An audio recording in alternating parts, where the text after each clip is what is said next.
Welcome to Techietalkee.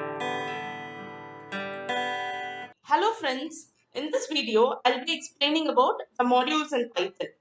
So in my earlier videos I had explained about the function definition and how we call them in Python code. There will be some business requirements to use the same function in multiple Python codes. Consider this example where I have three Python files, namely A, B and C. A.py, B.py and C.py.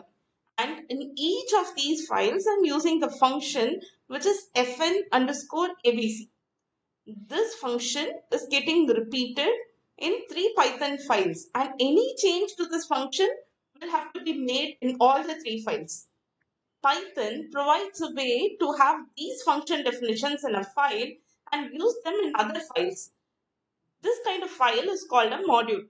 So definitions from this module can be imported to other modules or to the main module using the import keyword. So by this way, we can structure our code effectively.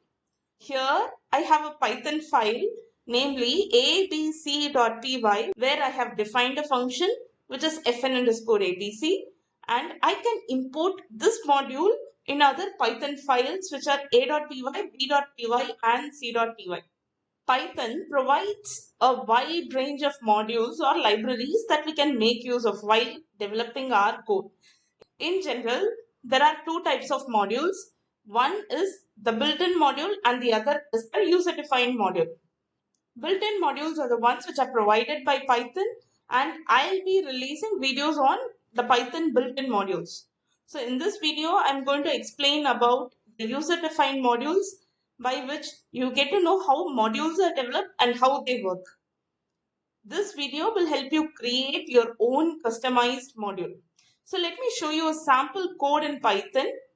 I have already released a video on generating a list of Armstrong numbers between two given values. So I've taken that code snippet for this example.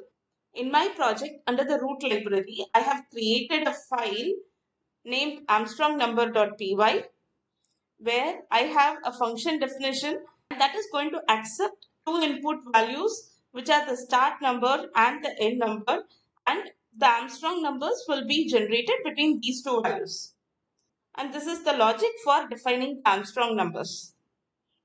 In my app.py, I'm going to import this Python file or the module by using the import keyword.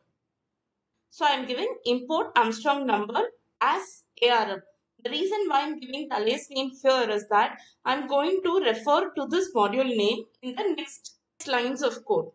So in order to avoid giving a long Python name or a module name, I can give the alias name and refer to the function inside the module.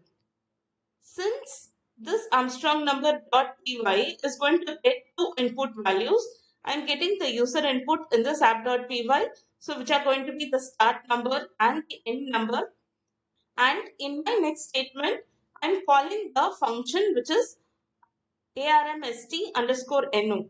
So this is the function which I have in this module, which will accept these two input parameters. So what I'm doing here is, inside the function, I'm going to pass these two values. Now let me execute this code for you. Enter the start value, I'm going to give 1. Enter the end value, I'm going to give 1000.